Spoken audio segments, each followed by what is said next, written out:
Selamat datang kembali dalam Suara Indo News. Bersama saya Saiful Gina yang akan menemani Anda semua dalam beberapa menit ke depan. Sejumlah kepala desa meminta perpanjangan masa jabatan. Jelang pemilu tahun 2024, dinamika politik di Indonesia nampak semakin riuh, termasuk dengan kemunculan tuntutan dari elit desa, yaitu kepala desa yang sangat gencar menyuarakan untuk mengubah pasal 39 Undang-Undang Nomor 6 Tahun 2014 tentang masa jabatan kepala desa. Tidak mau ketinggalan soal kekuasaan, aksi Kades dalam mendesak perubahan telah diterima secara terbuka oleh legislator di Senayan. Berikut liputannya.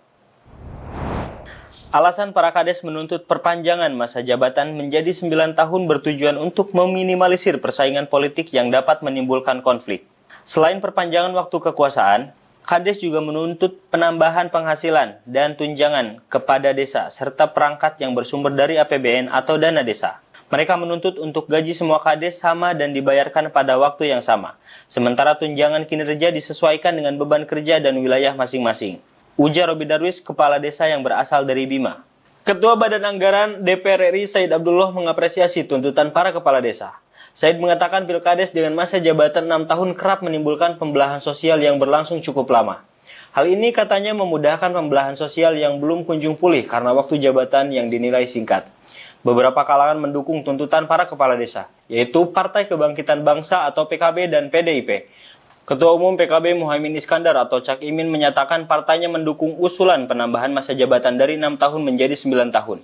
Selain mengakomodir aspirasi kepala desa, Cak Imin menyebutkan pihaknya berupaya menata aparatur desa menjadi lebih baik dan maksimal. Sementara itu, Ketua DPP PDIP Said Abdullah mengatakan PDIP juga mendukung tuntutan tersebut. Menurutnya kepala desa harus diberi jabatan lebih lama untuk bisa merealisasikan janji kampanye mereka. Tak perlu memikirkan kontestasi Pilkades berikutnya. Sedangkan menurut pakar hukum tata negara Fakultas Hukum Universitas Jember, Adam Munsi, perpanjangan masa jabatan kepala desa dari 6 tahun menjadi 9 tahun rawan terjadi tindakan korupsi karena terlalu lama berkuasa. Data Komisi Pemberantasan Korupsi atau KPK sejak 2012 hingga 2021 tercatat ada 601 kasus korupsi dana desa di Indonesia dan sebanyak 686 kepala desa terjerat dalam kasus tersebut.